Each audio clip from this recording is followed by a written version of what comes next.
પાટણમાં ગેરકાયદેસર લકી ડ્રોમાં પોલીસે પાણી ફેરવ્યું, આયોજકોની કરાઈ અટકાયત। પાટણના હારીજ ખાતે શ્રી કૃષ્ણધામ ગૌશાળા સેવા સમિતિ તેમજ ઇનામ યોજનાના નામે લકી ડ્રોનું આયોજન સાથે ભવ્ય સંતવાણીનું આયોજન કર્યું હતું। જો કે હારીજમાં આ લકી ડ્રો યોજાય તે પહેલાં જ પાટણ એલસીબી અને હારીજની સ્થાનિક પોલીસે બાતમીના આધારે ઉપરોક્ત સ્થળે છાપો મારી લકી ડ્રોમાં સંકળાયેલા 17 આયોજકો પૈકી 10 આયોજકોની અટકાયત કરતા સમગ્ર પંથકમાં ખળભળાટ મચી જવા પામ્યો છે।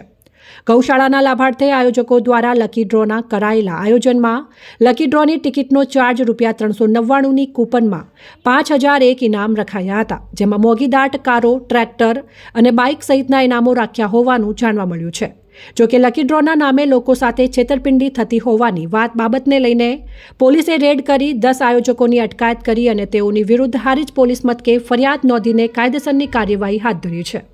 બીજી તરફ હારીજની કૃષ્ણધામ ગૌશાળા સેવા સમિતિનું નામ પણ ઉછળતા ગૌશાળાના સંચાલકોએ આ લકી ડ્રો ગૌશાળાના લાભાર્થે કરવામાં આવનાર હોવાનું એગ્રીમેન્ટ પણ કર્યું હોવાનું અને આ લકી ડ્રોની તમામ રકમ ગૌશાળાની ગાયો માટે ચિકિત્સાલય બનાવવા પાછળ વાપરવાની હોવાનું જણાવીને હાલમાં કેટલાક ડ્રો માટેની ટિકિટ ખરીદનારાઓને બોલાવી તેમના રૂપિયા પરત આપવાની કવાયત શરૂ કરી હોવાનું તેઓએ જણાવ્યું હતું।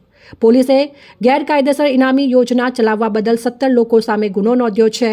મુખ્ય આરોપી ડીસાના અજાપુરા ગામના વક્તાભાઈ ઉર્ફે વિપુલ પુનમાજી વાલાજી માળી પરમાર હોવાનું પોલીસ સૂત્રોએ જણાવ્યું છે।